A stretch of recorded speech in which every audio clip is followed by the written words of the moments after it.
Chapter 3. China in Antiquity. Chapter outline and focus questions. The dawn of Chinese civilization. How did geography influence the civilization that arose in China? The Zhou dynasty. What were the major tenets of Confucianism, legalism, and Taoism, and what role did each play in political and philosophical debates during the Zhou dynasty? The first Chinese empire, the Qin dynasty. How did the first emperor of the Qin dynasty transform the political, social, and economic institutions of early China? The glorious Han dynasty, 202 BCE to 221 CE. To what degree did the Han dynasty turn to Confucianism as an ideology of the state? Daily life in ancient China. What were the key aspects of social and economic life in early China? Chinese culture. What were the chief characteristics of the Chinese arts and writing system? How did they differ from those in Egypt and Mesopotamia? Critical thinking. The civilization of ancient China resembled those of its contemporaries in Mesopotamia and North Africa in several respects, but the contrasts were equally significant. What were some of these differences, and how might geography and the environment have contributed to them? Connections to today. Which aspects of Confucian thought as depicted in the Analects appear to have particular relevance in today's world? What lessons can we learn today from the teachings of Master Kung? The first emperor of Qin, his ambition was limitless. After mounting the throne of his native state of Qin at the age of 13, he immediately set out to conquer all the neighboring states in the region and unite all of China under his rule. Having achieved that objective in the year 221 BCE, he then sought to create a highly regimented society according to his own plan. Potential rivals were executed, and their writings were destroyed. Peasants and workers were organized to serve the interests of the state, and thousands of laborers were mobilized to build a gigantic mausoleum, guarded by thousands of molded terracotta warriors, to provide for his afterlife. But the vaulting ambitions of the ruler known as Qin Shi Huangdi, or the first emperor of Qin, as he styled himself, were ultimately destined to be thwarted. After he died at the age of 49 in 210 BCE, Qin Shi Huangdi's dynasty rapidly fell apart. But although the Qin dynasty was broadly reviled by later generations of historians as an unfortunate aberration in the long course of Chinese history, his legacy lived on in the form of a strong and centralized empire that survived over 2 millennia and has traditionally been viewed as one of the greatest civilizations in the course of human history. The dawn of Chinese civilization. Focus question: how did geography influence the civilization that arose in China? According to a familiar legend, Chinese society was founded by a series of rulers who brought the first rudiments of civilization to the region nearly 5,000 years ago. The first was Fu Shi, the ox tamer, who knotted cords for hunting and fishing, domesticated animals, and introduced the beginnings of family life. The second was Shen Nong, the divine farmer, who bent wood for plows and hewed wood for plowshares. He taught the people the techniques of agriculture. Last came Huangdi, the yellow emperor, who strung a piece of wood for the bow, and whittled little sticks of wood for the arrows. Legend credits Huangdi with creating the Chinese system of writing, as well as with inventing the bow and arrow. Modern historians, of course, do not accept the literal accuracy of such legends but view them instead as part of the process whereby early peoples attempt to make sense of the world and their role in it. Nevertheless, such recreations of a mythical past often contain an element of truth. Although there is no clear evidence that the three sovereigns actually existed, their achievements do symbolize some of the defining characteristics of Chinese civilization. The interaction between nomadic and agricultural peoples, the importance of the family as the basic unit of Chinese life, and the development of a unique system of writing. The land and people of China. Although human communities have existed in China for several 100,000 years, the first Homo sapiens arrived in the area sometime after 40,000 BCE. As part of the Great Migration out of Africa, At least as early as the 8th millennium BCE, the early peoples living along the riverbanks of northern and central China began to master the cultivation of crops. A number of these early agricultural settlements were in the neighborhood of the Yellow River, where they gave birth to two Neolithic societies known to archaeologists as the Yangshao, Yangshuo, Ao, as in, how, and the Longshan cultures, sometimes identified in terms of their pottery as the painted and black pottery cultures, respectively. Similar communities began to appear in the Yangtze Valley in central China and along the coast to the south. The southern settlements were based on the cultivation of rice, which had been introduced in China as early as the 6th millennium BCE, rather than dry crops such as millet, barley, and wheat. The last was an import from the Middle East in the 2nd millennium BCE, but they were as old as those in the north. Thus, agriculture, and perhaps other elements of early civilization, may have developed spontaneously in several areas of China rather than radiating outward from one central region. At first, these simple Neolithic communities were hardly more than villages, but as the inhabitants mastered the rudiments of agriculture, they gradually gave rise to more sophisticated and complex societies. In a pattern that we have already seen elsewhere, civilization gradually spread from these nuclear settlements in the valleys of the Yellow and Yangtze rivers to other lowland areas of eastern and central China. The two great river valleys, then, can be considered the core regions in the development of Chinese civilization. Although these densely cultivated valleys eventually became two of the great food-producing areas of the ancient world, China is more than a land of fertile fields. In fact, only 12% of the total land area is arable, compared with 23% in the United States. Much of the remainder consists of mountains and deserts that ring the country on its northern and western frontiers. This often arid and forbidding landscape is a dominant feature of Chinese life and has played a significant role in Chinese history. The geographic barriers serve to isolate the Chinese people from advanced agrarian societies in other parts of Asia. The frontier regions in the Gobi Desert, Central Asia, and the Tibetan Plateau were sparsely inhabited by peoples of Mongolian, Indo-European, or Turkish extraction. Most were pastoral societies, and like the contacts between other ancient river valley civilizations and their neighbors, relations between the Chinese and the steppe peoples were intermittent and frequently unstable. Sometimes the two sides engaged in productive trade relations, swapping grain and manufactured goods for hides and other animal products. On other occasions, however, mutual suspicion and contrasting interests led to conflict. Although less numerous than the Chinese, many of the peoples along the frontiers possessed impressive skills in war and were sometimes aggressive in seeking wealth or territory in the settled regions south of the Gobi Desert. Over the next 2,000 years, the northern frontier became one of the great fault lines of conflict in Asia as Chinese armies attempted to protect precious farmlands from marauding peoples from beyond the frontier. In turn, nomadic peoples often took offense at Chinese efforts to encroach on their grazing lands. When China was unified and blessed with capable rulers, it could usually keep the nomadic intruders at bay and even bring them under a loose form of Chinese administration. But in times of internal weakness, China was vulnerable to attack from the north, and on several occasions, nomadic peoples succeeded in overthrowing native Chinese rulers and setting up their own dynastic regimes. From other directions, China normally had little to fear. To the east lay the China Sea, a lair for pirates and the source of powerful typhoons that occasionally ravaged the Chinese coast but otherwise rarely a source of concern. South of the Yangtze River was a hilly region inhabited by a mixture of peoples of varied linguistic and ethnic stock who lived by farming, fishing, or food gathering. They were gradually absorbed in the inexorable expansion of Chinese civilization. The Shang dynasty.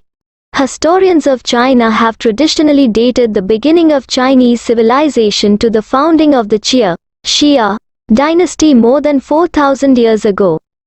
Although the precise date for the rise of the Xia is in dispute, recent archaeological evidence confirms its existence. Legend maintains that the founder was a ruler named Yu, who is also credited with introducing irrigation and draining the floodwaters that periodically threatened to inundate the North China Plain. The Xia dynasty was replaced by a second dynasty, the Shang, around the 16th century BCE. The late Shang capital at Anyang, just north of the Yellow River in north-central China, has been excavated by archaeologists. Among the finds were thousands of so-called oracle bones, ox and chicken bones or turtle shells that were used by Shang rulers for divination and to communicate with the gods. The inscriptions on these oracle bones, a form of pictographic writing similar to those we have encountered in Egypt and Mesopotamia, are the earliest known form of Chinese writing and provide much of our information about the beginnings of civilization in China. They describe a culture gradually emerging from the Neolithic to the early Bronze Age. Political organization. China under the Shang dynasty was a predominantly agricultural society ruled by an aristocratic class whose major occupation was war and control over key resources such as metals and salt. One ancient chronicler complained that the big affairs of state consist of sacrifice and soldiery. Combat was carried on by means of two-horse chariots.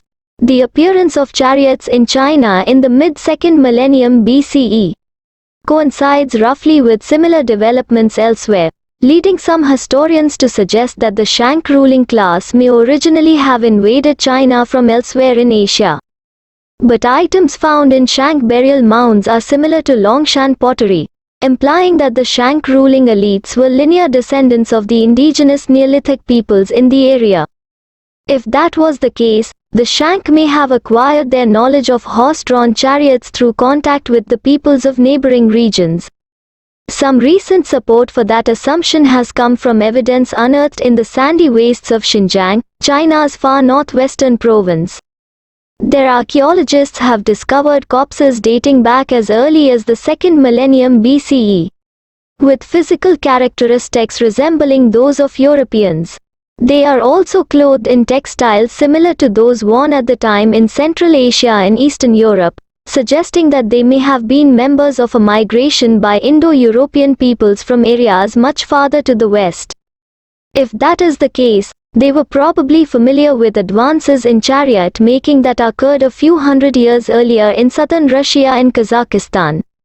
By about 2000 BCE, spoked wheels were being deposited at grave sites in Ukraine and also in the Gobi Desert, just north of the Great Bend of the Yellow River. It is thus likely that the new technology became available to the founders of the Shang dynasty and may have aided their rise to power in northern China. The Shang king ruled with the assistance of a central bureaucracy in the capital city. His realm was divided into a number of territories governed by aristocratic chieftains, but the king appointed these chieftains and could apparently depose them at will.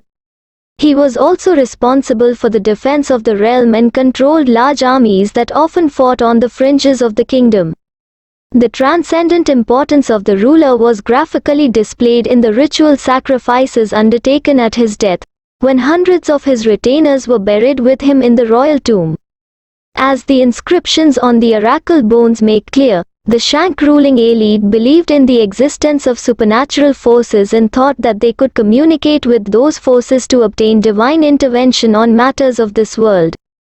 In fact, the main purpose of the oracle bones seems to have been to communicate with the gods. Supreme among the heavenly forces was the sky god, known as the.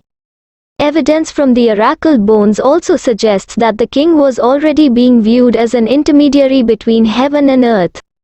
An early Shang character for king consists of 3 horizontal lines connected by a single vertical line.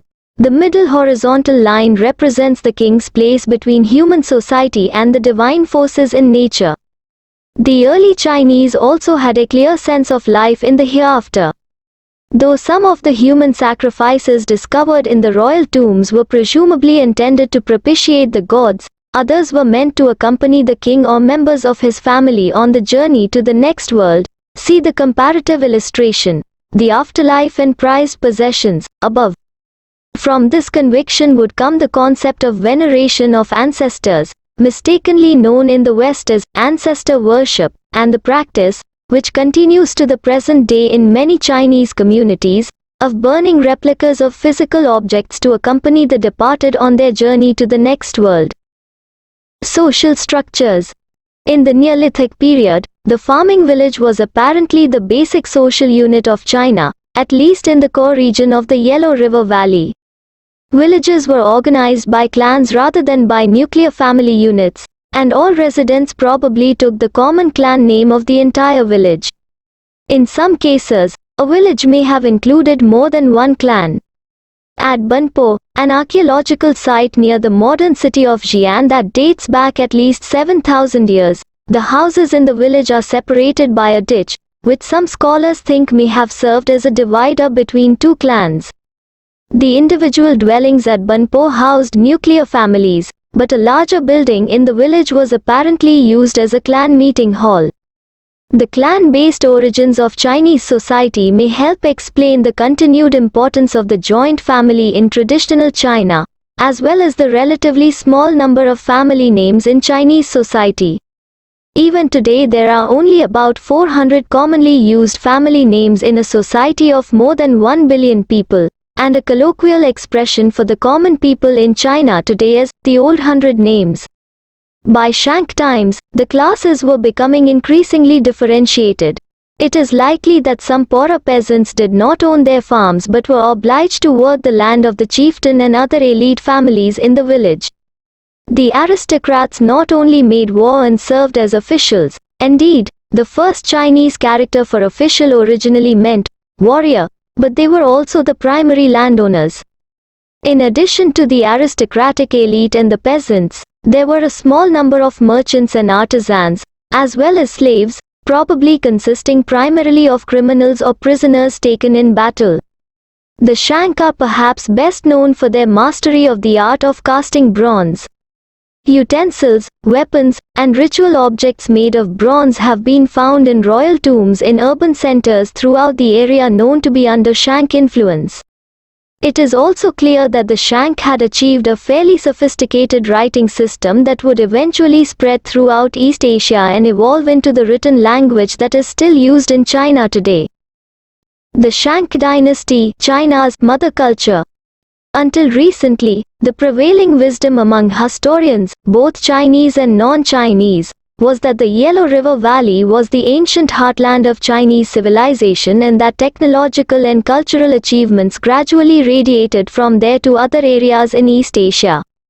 Here, it was thought, occurred the first technological breakthroughs, including the development of a writing system, advanced farming techniques, and the ability to make bronze ritual vessels. Supporting this idea was the fact that the first significant archaeological finds in China, including the last Shang capital at Anyang, were made in that region. Today, this diffusion hypothesis, as it is sometimes called, is no longer so widely accepted. The remains of early agricultural communities have now been unearthed in the Yangtze River Valley and along the southern coast, and a rich trove of bronze vessels has been discovered in grave sites in central Sichuan province. Such finds suggest that although the Yellow River civilization may have taken the lead in some areas, such as complex political organization and the development of writing, similar advances were already occurring in other parts of China, suggesting that communication between regions was already well underway. The Zhou dynasty. Focus questions. What were the major tenets of Confucianism, legalism, and Taoism? What role did each play in political and philosophical debates during the Zhou dynasty? In the 11th century BCE, the Shang dynasty was overthrown by an aggressive young state located to the west of Anyang, the Shang capital, and near the Great Bend of the Yellow River as it begins to flow directly eastward to the sea.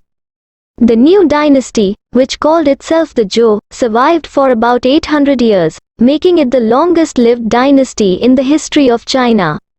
According to tradition, the last of the Shang rulers was a tyrant who oppressed the people. Chinese sources assert that he was a degenerate who built ponds of wine, and ordered the composing of lustful music that ruined the morale of the nation. leading the ruler of the Principality of Zhou to revolt and establish a new dynasty. The Zhou located their capital in their home territory, near the present-day city of Xi'an. Later they established a second capital city at modern Luoyang, farther to the east, to administer new territories captured from the Shang. This established a pattern of eastern and western capitals that would endure off and on in China for nearly 2000 years. Political structures. The Zhou dynasty 1045 to 221 BCE adopted the political system of its predecessors, with some changes. The Shang practice of dividing the kingdom into a number of territories governed by officials appointed by the king was continued under the Zhou. At the apex of the government hierarchy was the Zhou king, who was served by a bureaucracy of growing size and complexity. It now included several ministries responsible for rights, education, law, and public works.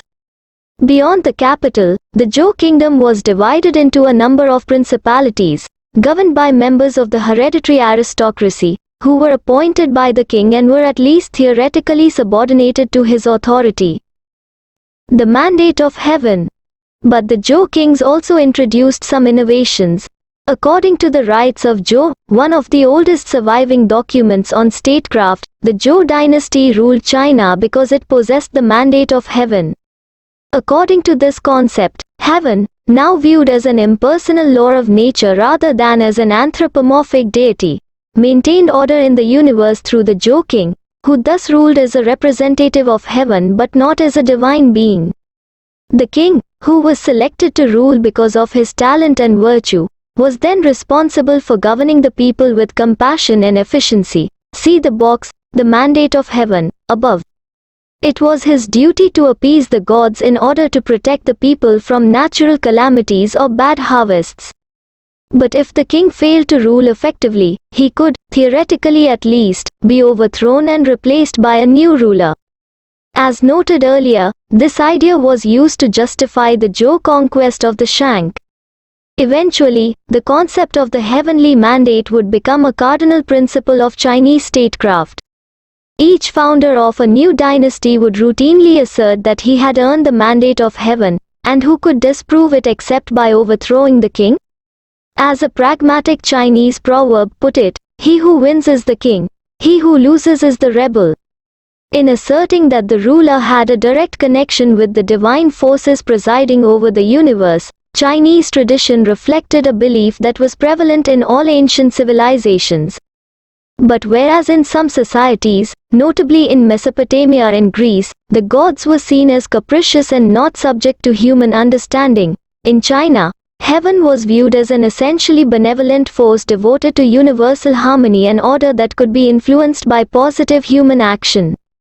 Was this attitude a consequence of the fact that China, though subject to some of the same climatic vicissitudes that plagued other parts of the world, experienced a somewhat more predictable and beneficial environment than regions like the Middle East?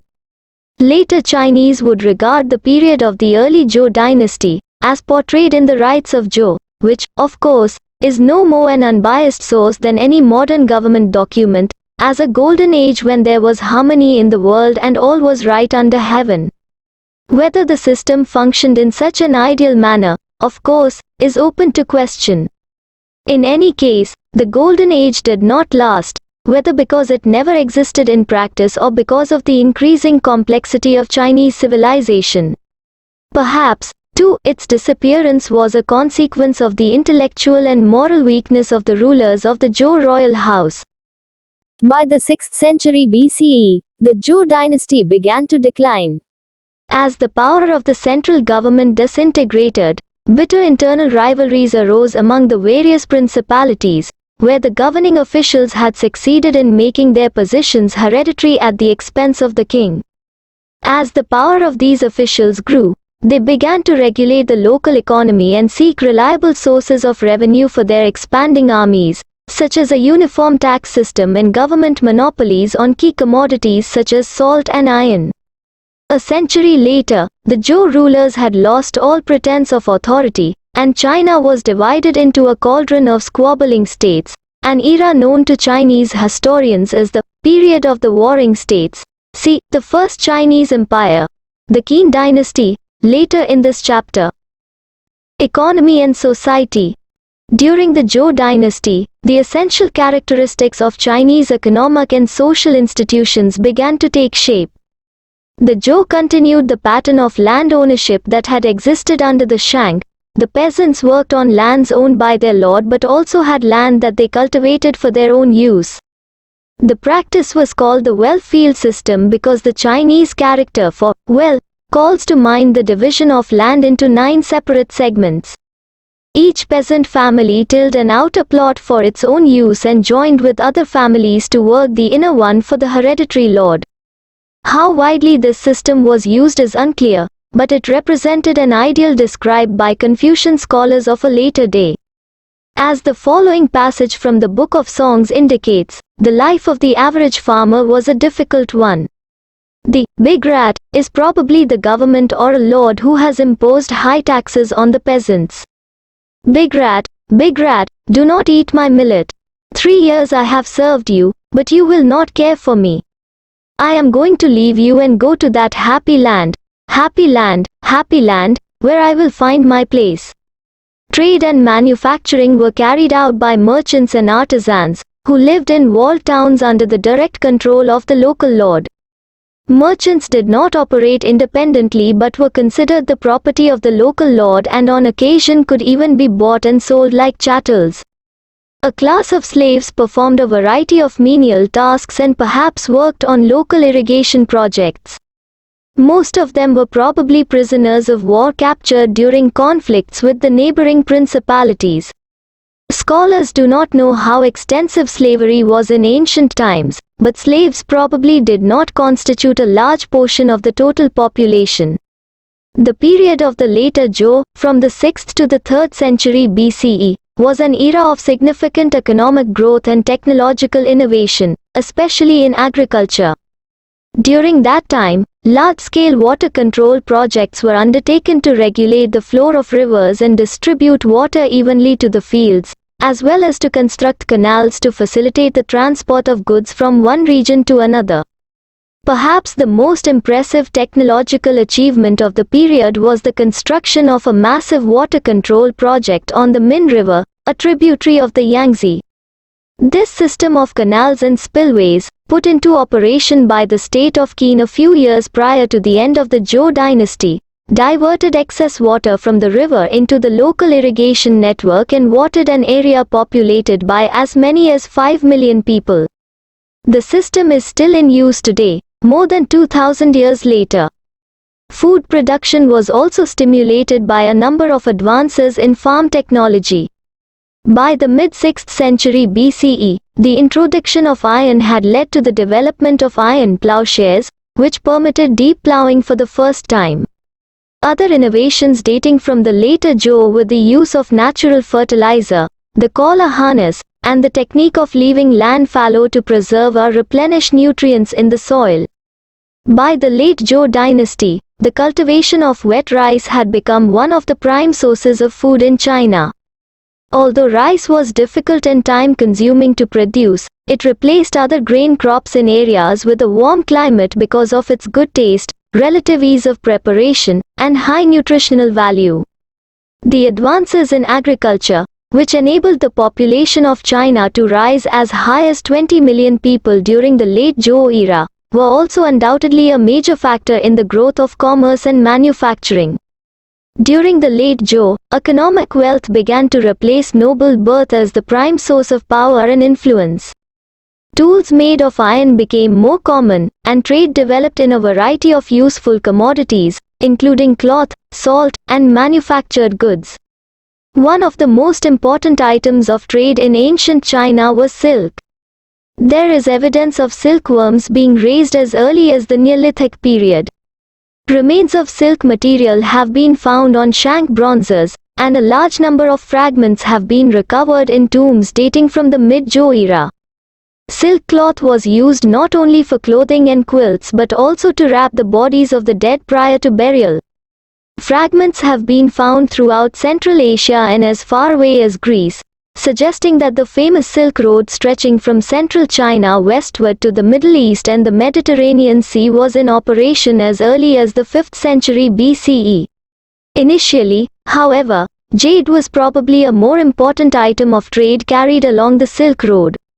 Blocks of the precious stone were mined in the mountains of northern Tibet as early as the 6th millennium BCE, and began to appear in China during the Shang dynasty. Praised by Confucius as a symbol of purity and virtue, jade assumed an almost sacred quality among Chinese during the Zhou dynasty. With the development of trade and manufacturing, China began to move toward a money economy. The first form of money, as in much of the rest of the world, may have been cowries or other seashells. The Chinese character for goods or property contains the ideographic symbol for shell, but by the Zhou dynasty, pieces of iron shaped like a knife or round coins with a hole in the middle so they could be carried in strings of 1,000 were being used. Most ordinary Chinese, however, simply used a system of barter. Taxes, rents, and even the salaries of government officials were normally paid in grain. The 100 schools of ancient philosophy. In China, as in other great river valley societies, the birth of civilization was accompanied by the emergence of an organized effort to comprehend the nature of the cosmos and the role of human beings within it. Speculation over such questions began in the very early stages of civilization and culminated at the end of the Zhou era in the 100 schools of ancient philosophy, a wide-ranging debate over the nature of human beings, society, and the universe. Early beliefs. The first hint of religious belief in ancient China comes from relics found in royal tombs of Neolithic times. By then, the Chinese had already developed a religious sense beyond the primitive belief in the existence of spirits in nature. The Shang had begun to believe in the existence of one transcendent god, known as Shangdi, who presided over all the forces of nature. As time went on, the Chinese concept of religion evolved from a vaguely anthropomorphic god to a somewhat more impersonal symbol of universal order known as heaven, Tian. There was also much speculation among Chinese intellectuals about the nature of the cosmic order. One of the earliest ideas was that the universe was divided into two primary forces of good and evil, light and dark, male and female, called the Yang and the Yin, represented symbolically by the sun, Yang, and the moon, Yin. According to this theory, somewhat reminiscent of the religion of Zoroastrianism in Persia, life was a dynamic process of interaction between the forces of Yang and Yin. Early Chinese could only attempt to understand the process and perhaps to have some minimal effect on its operation. They could not hope to reverse it. It is sometimes asserted that this belief has contributed to the heavy element of fatalism in Chinese popular wisdom. The Chinese have traditionally believed that bad times will be followed by good times and vice versa. The belief that there was some mysterious law of nature that could be interpreted by human beings led to various attempts to predict the future, such as the Shang oracle bones and other methods of divination. Philosophers invented ways to interpret the will of nature, while shamans, playing a role similar to the Brahmins in India, were employed at court to assist the emperor in his policy deliberations until at least the 5th century CE. One of the most famous manuals used for this purpose was the Yi Jing, known in English as the Book of Changes. Confucianism. Efforts to divine the mysterious purposes of heaven notwithstanding, Chinese thinking about metaphysical reality also contained a strain of pragmatism, readily apparent in the ideas of the great philosopher Confucius. Confucius, Kung Fu Chi, or Master Kung, was born in the state of Lu, in the modern province of Shandong, in 551 BCE. After reaching maturity, he apparently hoped to find employment as a political advisor in one of the principalities into which China was divided at that time, but he had little success in finding a patron. Nevertheless, his ideas, as contained in the Analects and other works attributed to him, made an indelible mark on Chinese history and culture. See the box, The Wit and Wisdom of. In conversations with his disciples contained in the Analects, Confucius often adopted a detached and almost skeptical view of heaven. If you are unable to serve men, he commented on one occasion, how can you serve the spirits? If you don't understand life, how can you understand death? In many instances, he appeared to advise his followers to revere the deities and the ancestral spirits but to keep them at a distance. Confucius believed it was useless to speculate too much about metaphysical questions. It was better by far to assume that there was a rational order to the universe and then concentrate on ordering the affairs of this world. Confucius's interest in philosophy, then, was essentially political and ethical. The universe was constructed in such a way that if human beings could act harmoniously in accordance with its purposes, their own affairs would prosper. Much of his concern was with human behavior. The key to proper behavior was to behave in accordance with the Tao way. Confucius assumed that all human beings had their own Tao, depending on their individual role in life, and it was their duty to follow it. Even the ruler had his own Tao, and he ignored it at his peril, for to do so could mean the loss of the mandate of heaven. The idea of the Tao is reminiscent of the concept of dharma in ancient India and played a similar role in governing the affairs of society. Two elements in the Confucian interpretation of the Tao are particularly worthy of mention. The first is the concept of duty. It was the responsibility of all individuals to subordinate their own interests and aspirations to the broader need of the family and the community. Confucius assumed that if each individual worked hard to fulfill his or her assigned destiny, the affairs of society as a whole would prosper as well. In this respect, it was important for the ruler to set a good example. If he followed his kingly way, the beneficial effects would radiate throughout society. The second key element is the idea of humanity, sometimes translated as human-heartedness. This concept involves a sense of compassion and empathy for others. It is similar in some ways to Christian concepts, but with a subtle twist. Where Christian teachings call on human beings to behave toward others as you would have them behave toward you, the Confucian maxim is put in a different way. Do not do unto others what you would not wish done to yourself. To many Chinese, this attitude symbolizes an element of tolerance in the Chinese character that has not always been practiced in other societies. Confucius may have considered himself a failure because he never attained the position he wanted, but many of his contemporaries found his ideas appealing, and in the generations after his death, his message spread widely throughout China. Confucius was an outspoken critic of his times and lamented the disappearance of what he regarded as the golden age of the early Zhou. One classical source quoted him as follows: "The practice of the Great Way, the illustrious men of the three dynasties, these I shall never know in person. And yet they inspire my ambition. When the Great Way was practiced, the world was shared by all alike. The worthy and the able were promoted to office and practiced good faith and lived in affection. There they did not regard as parents only their own parents, or as sons only their own sons. The aged found a fitting close to their lives, the robust their proper employment. The young were provided with an upbringing and the widow and widower, the orphaned and the sick, with proper care. Men had their talks and women their hearts. They hated to see goods lying about in waste, yet they did not hoard them for themselves. They disliked the thought that their energies were not fully used, yet they used them not for private ends. Therefore all evil plotting was prevented and thieves and rebels did not arise, so that people could leave their outer gates unbolted.